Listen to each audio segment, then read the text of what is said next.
In this video lecture, I'm going to discuss both ethical relativism, but also Margaret Walker's account of relativism and what she calls a kind of naturalist relativism from her work Moral Context.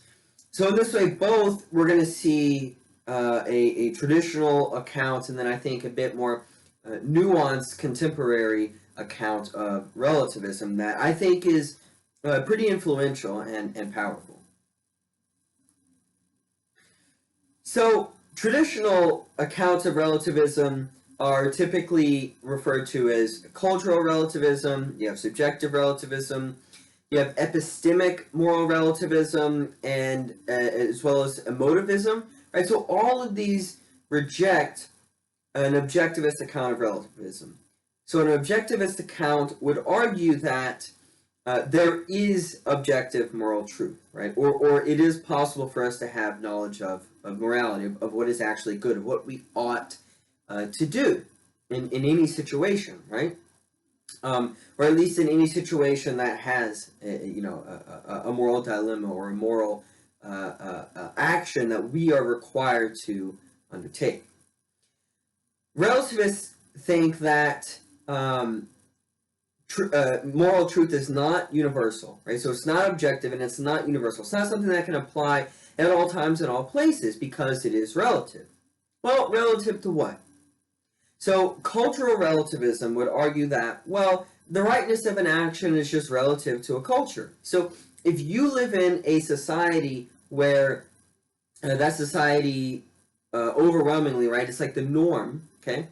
It's the norm that abortion is morally permissible, well, then abortion is morally correct, if you want to have one, right? Not that everyone would have to have one, but that it is okay, it is morally acceptable for one to have an abortion in a society where it is the norm that abortion is morally acceptable. If you live in a society where abortion is not morally acceptable, then it would not be right for you to get an abortion. It would be immoral for you to get an abortion. Why? Because again, well, what is right it depends on what society determines to be right or wrong. It's completely relative. You can have two different societies that argue for two different things at the same time, or you can have the same society that in one earlier time argued perhaps, right, abortion is immoral, and then later that same society argues abortion is moral. And it would have been correct in that earlier time to punish people who have abortions, and then it would also be morally correct to allow people to have abortions at that later time if that's what society or that culture determines. Subjective relativism would argue that what is morally correct depends on the subject, right, the individual. So it's the most particular. So subjective relativism would say, well, abortion is morally acceptable if it's acceptable to you. And if it's not acceptable to you, then it's not morally acceptable for you to have an abortion. But you can't say that it's not morally acceptable for someone else to have an abortion or not have an abortion just because of how you view it, right? Each person's good is their own, right? They are the judge of what is right for themselves. That's what a subjective relativist would say. And of course, you can already see the tension between cultural relativism and subjective relativism, because a subjective relativist would want to say, well, in a society where, for example, drugs are illegal, and so it is not the norm, right? It is not morally permissible to do drugs in a society. Cultural relativism would say, then for any individual in that society, right, it is immoral. Subjective relativism would say no, because if there's one individual in that society that thinks it is morally acceptable, then for them it is morally acceptable to do drugs, even though the society would say it's immoral. So, right, so there's a kind of tension between the two. Now, typically, although not always, right, but typically you have cultural and subjective relativism come from epistemic moral relativism, which typically stems from moral skepticism, right? Which would be that we cannot know objective moral truth, and because we cannot know any objective moral truth, we just have to embrace custom, right? So someone like Michel de Montaigne embraced a kind of epistemic moral relativism, where Montaigne argued, well, We can't rely on our senses to tell us what is right or wrong because our senses fail us, so they can't be a kind of a solid foundation for us to rely on for knowledge. And we can't rely on reason alone because, for example, one could argue that all rational arguments collapse into one of three problems. Either they're circular, either they're foundational, meaning they're hypothetical, they have to suppose the truth, or they fall into to the problem of an infinite regress. And because that's the case, right, then we can't ever have any moral truth because all those would be fallacious. And so we just have to embrace on what we know, which would be custom, and that would collapse into a kind of cultural relativism. So finally, with emotivism argues that what is right or wrong, right, when you have this feeling or you want to argue, even rationally, right, that an action, say stealing, is morally wrong, emotivism would say that's really just a feeling you have, an irrational feeling, where you end up converting that into an argument. But the argument isn't based on any truth, it's just based on your emotion towards that action. So an action is not, there's no such thing as a morally right or wrong action for emotivism, and instead, morality is really just represented by an emotional response.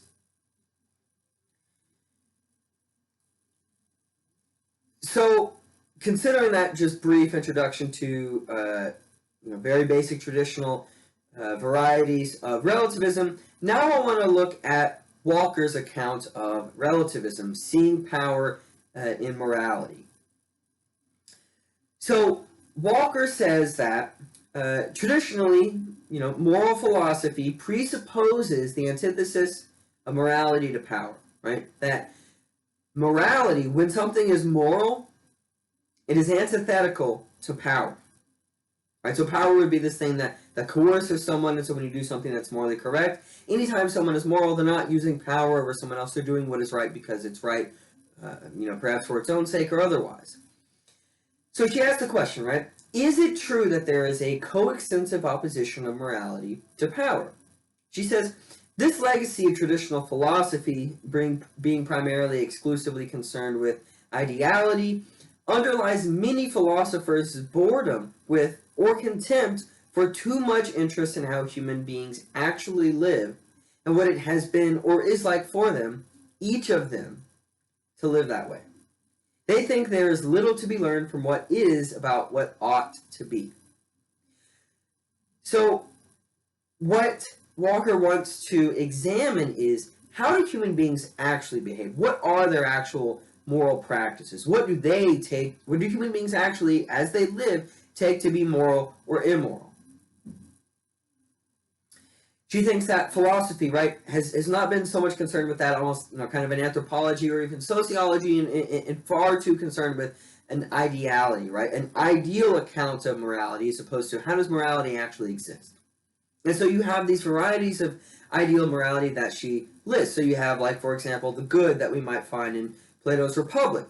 We have divine command, right? So what is moral is what God commands. An unchanging natural moral laws might be found in Aristotle's virtue ethics. The transcendent logic of pure practical reason, as we might find in Kant. So all these different accounts try to argue for what is moral based on this ideal situation, not as moral practices actually exist, but based on some ideal rational account of what ought to be or what has to be morality, as opposed to what morality actually is when we observe it.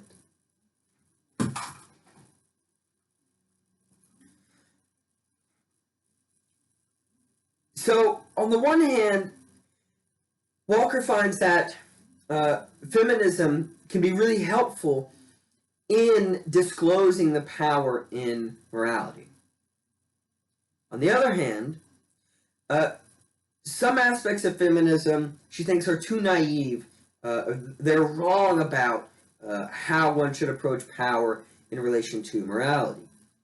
So certain kinds of feminism think that if morality is too much concerned about what actually is, right, if we want to come up with moral theories and they're going to be based on what actually is, then those with less power would end up lacking any kind of moral appeal to overcome oppressive situations, right, where we have coercive power, right? So we don't want a situation where, say, we want to look at how power actually exists and the obligations one might have in a family setting, and see that, well, if we want to be concerned with how morality actually exists, we can find many cases where, say, a wife, right, is sexually oppressed by her husband in a situation where she has far greater obligations based on the gender roles in that makeup of the family than the male does. And so, she admits, she says, this fear has real basis. If we were going to base morality on, looking at how power actually functions, like we might find in the situation I just described, which we would typically want to say, well, that's an immoral situation where, the wife is being taken advantage of by the husband who's using power against her. So the fear, right, being based on this real basis is that, power unconstrained by moral compunction and unanswerable in fact to standards with moral authority is always something to be feared, and not only by the weakest of people, right? We would want to fear situations. We don't want to set up situations where those most vulnerable to oppression or coercion or injustice, right, suffer those consequences. The idea would be that we want to then suppress power so that way there is freedom for people to act moral, right? So this is the idea of why power is thought to be antithetical to morality. Walker thinks that's the wrong way to approach power. She thinks that because feminism seeks to examine the morality of specific distributions and exercises of power, that means feminism actually should be concerned with how power actually is, how morality actually operates in the world. And when we say how morality actually operates in the world, we mean when something is when a practice is taken to be moral by those people, right? We want to know, what are the obligations that make that happen? What are the power relations that make that moral practice possible? So she says, people in relations of reciprocal risk and trust, right? People positioned higher and lower by socially enforced hierarchies of power and privilege, whether legitimately or not. Those variously less physically able than most others. The immature and the less mature. The cognitively or socially limited or incompetent. Those inescapably or radically independent. We want to know, what are the situations between those people? What makes their relationship possible? What is the power such that not only would it be that potentially, right, you have those who are radically dependent, like, let's say, a child, right? What is it that makes possible the child dependent on an adult? The power the adult has to get the resources necessary to take care of the child. That can make possible good moral practices, right? Nurturing the child. And also then we can see that power relation that makes possible coercive practices of power, like the ability to neglect or abuse, right, the child. So she wants feminism to not be dismissive of power relations, but embrace power relations and see the ways in which then we can use power relations to actually bring about more moral situations, right? To heighten moral practices and to lessen immoral practices.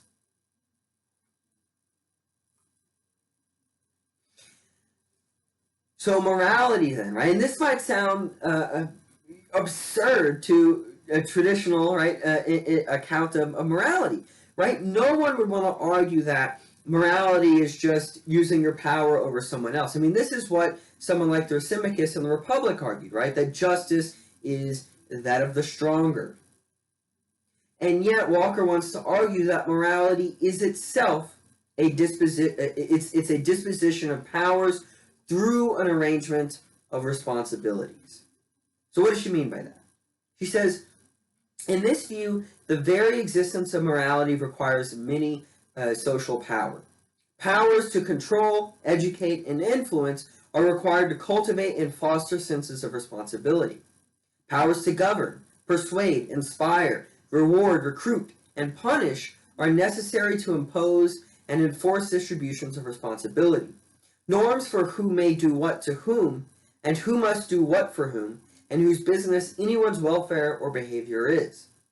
Powers to give or pay, to speak, silence or credit speaking, to rule and punish, to represent, to ritualize, and memorialize are needed to nourish relations of responsibility materially, discursively, legally, and symbolically. So this is a very Foucault-inspired account of power and morality here. All right, that power is not only something oppressive or repressive or destructive, but it's actually constructive. It's something positive. It's what makes possible practices in the first place, good or bad. So when we want to speak of morality, then, right, we would want to know what is it that is required for people to be moral in the first place. Does there need to be a certain legal system? Does there need to be certain material resources?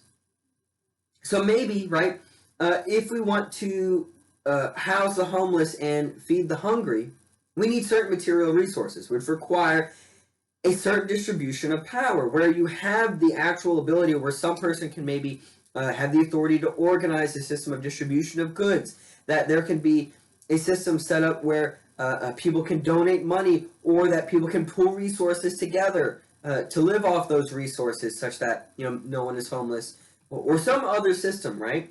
Just a system where literally people can live in a certain way. And when we say this is a moral, right, way for people to live, that means there is a certain distribution of responsibilities that are set up that we favor over another distribution of responsibilities.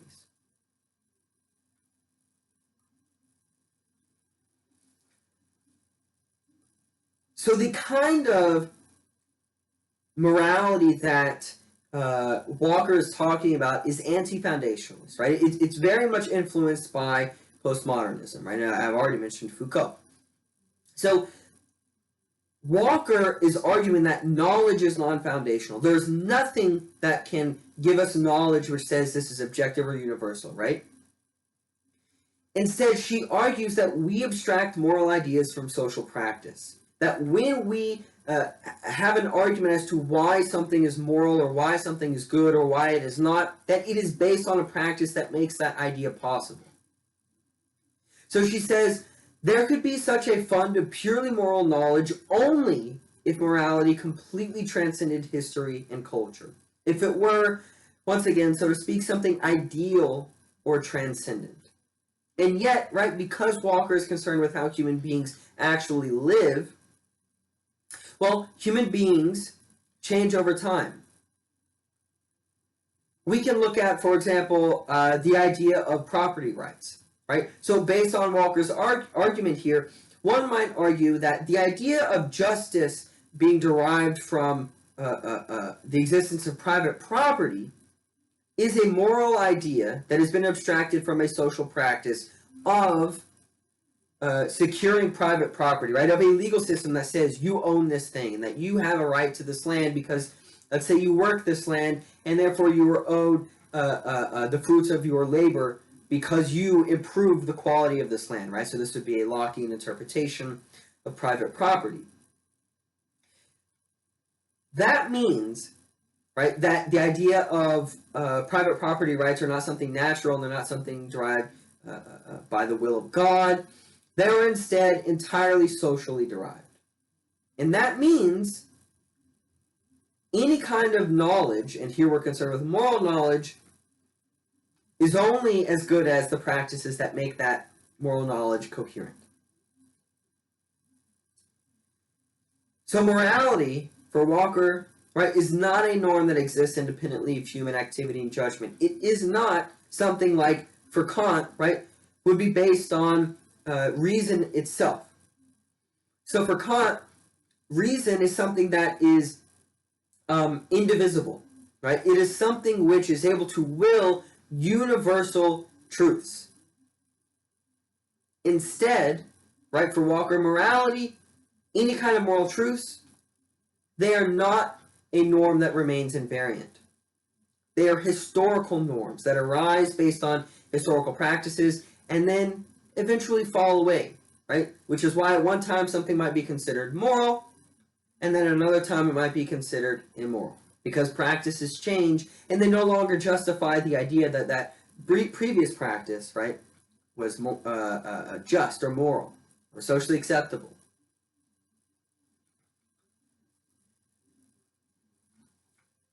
So Walker wants to argue morality then is something natural, right? That we can look throughout human history and we can find all different kinds of moralities, all different kinds of moral practices. Where there are humans, there will be moral practices. There will be practices that by that group at that time they consider to be moral, or practices they consider to be immoral.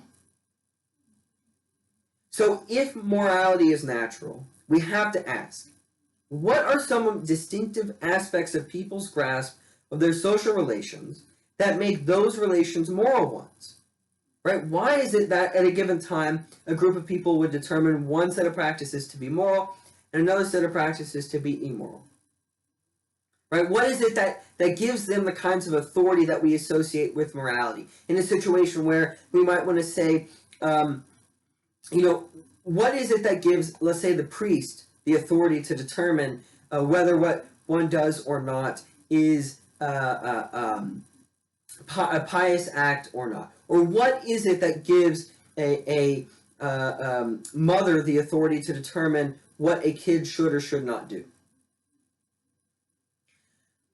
The answer to this question, right, what immoral practices gives it its morality, is for Walker that different moral practices reveal different responsibilities. So anytime we have a moral practice, to determine, right, if we then, right, using this feminist method of investigating what are the power relations and whether we want to find them moral or not, we want to look at what are the responsibilities, because that's going to be the kind of sign, that's going to be the light towards we can look and determine, okay, what makes this moral practice possible? We want to look at what is the responsibility, say, given to the priest in confession. Why? What makes that responsibility possible? Well, a certain belief system that corresponds to a certain way of life. What is it that makes possible the responsibility of the judge in a modern legal system?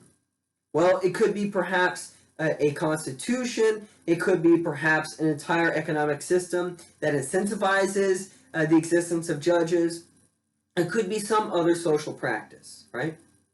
But the way in which we distinguish different moral practices is by the responsibilities that are given, because one moral practice is going to have responsibilities given to certain people that in another moral practice, those same people would not have that same responsibility.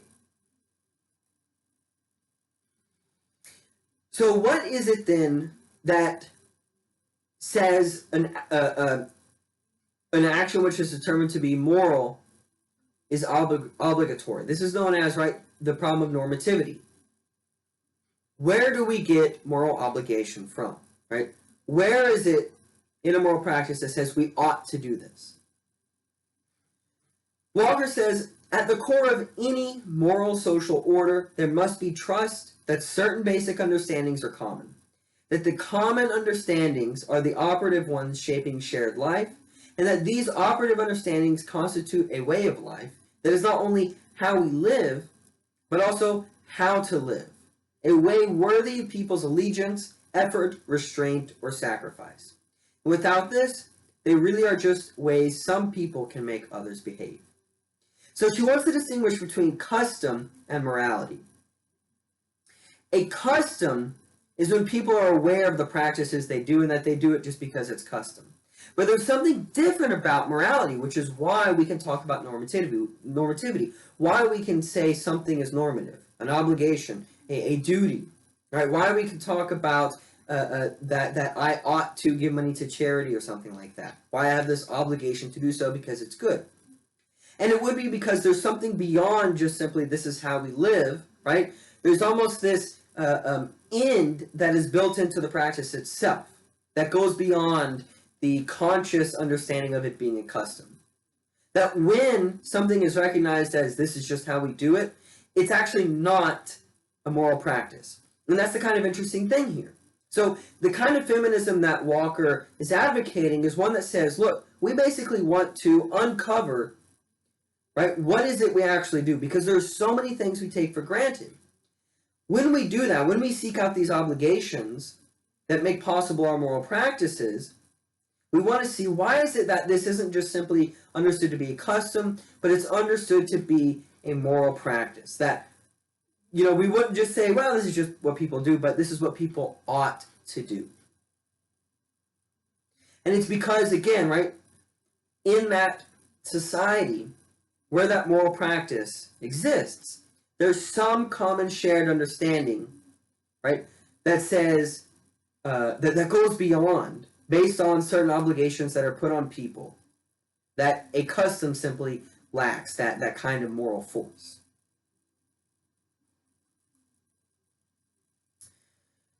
So, what this means, though, is the fact that we can look at moral practices, which is why, again, it's so important for Walker, why she argues that traditional moral philosophy is wrong to not look at, how morality actually is that we need to look at how morality actually is, because there is no transcendental position. There is no God's eye view, right, from which to freely judge, to gauge ethical beliefs and determine which is more moral than another, what is the most ideal system of morality.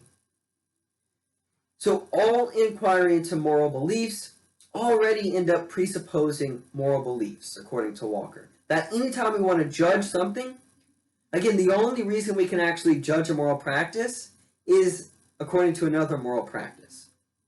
So if I want to judge why it is that, say, the practice of pederasty in ancient Greece is immoral, what makes that possible is an entire system, an entire, we could say, regime of truth, such that my thought process is based on an entire social practice that I live in now, which determines the practice of pederasty in ancient Greece to be immoral because it does not correspond to what is acceptable in our given society now.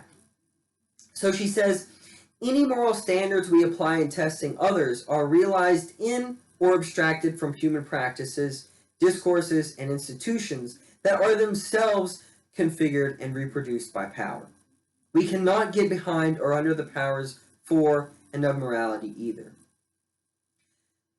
What this interestingly means is, right, a lot of people want to fall back on scientific knowledge. Say someone like Sam Harris, who tried to argue that, well, actually science can determine what is moral and what is not moral. Well, based on what Walker is arguing here, scientific knowledge can't be privileged because it too is based on a certain presupposition of beliefs. That there has to be beliefs that say, well, what science pursues is good for science to do it in the first place. Which means science isn't something presuppositionless.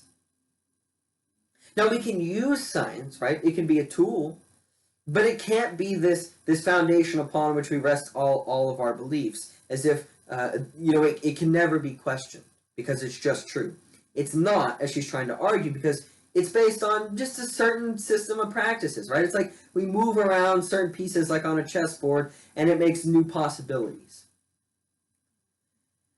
So the kind of naturalism, then, that Walker is arguing in favor of in ethics is supposed to lead us to explore the intricate social architectures that produce specific understandings of ourselves as human beings. In a way, Walker is trying to revive the old Socratic mantra, know thyself. Right? That the only life worth living is an examined life.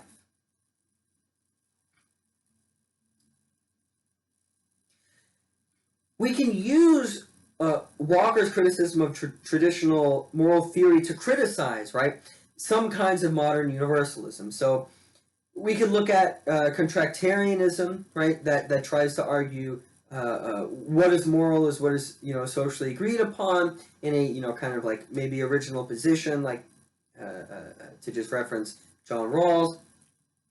And Walker tries to show, well, we can actually look at, in practice, contractualism, and it ends up that contractualism has been used to justify kinds of sexual, racial, and class inequality, right? So she says, The hierarchical sexual division of labor is a material condition for men's being free to engage in the economic competition, social participation, and political contests that both express and measure their equality in society's public sphere. This pattern continued well into the 20th century with assumptions that the discourse of justice and equality defines statuses within public life of household heads. So what we can do is we can look at, say, a moral theory, and we can see how it's implemented in practice, right? So what are the obligations that have to exist for a moral practice to exist? And she finds in cases of like contractualism that, well, there ends up being this way in which public life is determined to be separate from private life.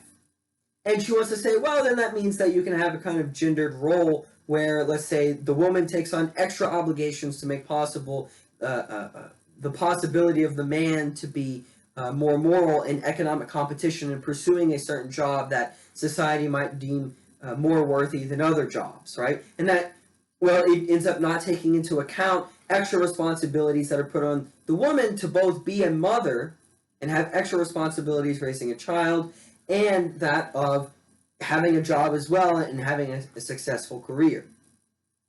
So then we can say, well, maybe there might be some good things we can learn from contractualism, but, you know, it's not like this, again, it's not an ideal moral theory because it has certain obligations it puts into practice that we might find unjustified, or that it puts too much of a burden on some individuals, right? That's unjustified. And you have other cases of where she says, like, the universal logic of equality in political liberalism, as traditionally theorized, has ended up actually requiring the qualifying of some by subsuming or subjecting others. That, she says, in the conceptual structure of universalist thought, some nature or possible perfection of humanity, which is usually capital M man, was to be realized in the persons of a few human beings suited to it. But it turns out that, you know, many others are not left out. They occupy indispensable roles in relation to the few. That, again, for, let's say, Aristotle's virtue ethics, right?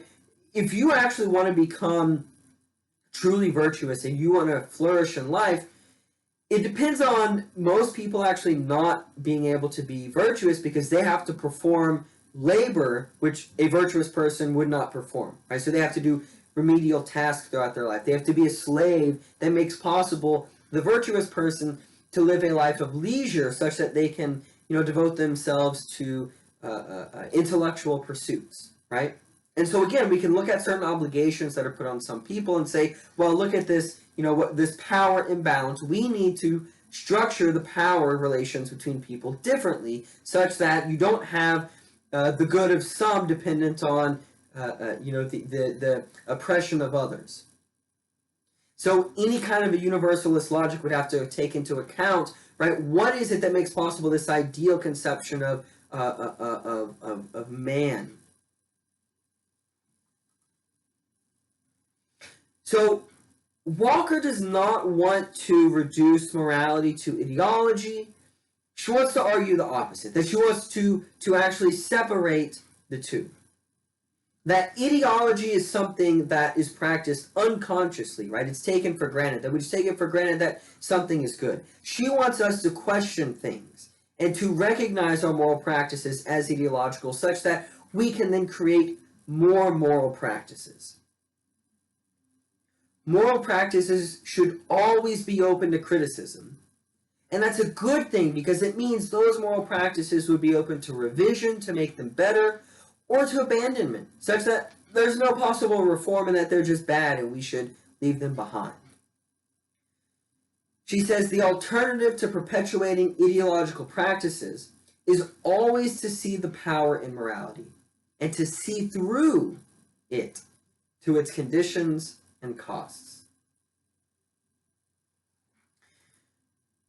I think a really interesting question to think about is that, you know, on the one hand, this kind of philosophy seeks to dismantle internally inconsistent and contradictory social practices, right? Which should be a good thing. But on the other hand, this ends up meaning that there is no perfect practice to work towards because there is no ideality, right? We always have to look at what actually is the case, and what is always the case is something imperfect. That would mean there, instead of a perfect moral practice which we should strive towards, there are only a series of better ones which always need to be deconstructed and improved upon. So I think something to think about is, do you think that this is a hopeful moral project? And do you think this is maybe a bit too pessimistic because there is no, truly moral practice? There are always, we always have to be on the lookout for the immoral obligations put on people in practices that we consider to be moral, right? Yeah. So, do you find this to be a hopeful moral project?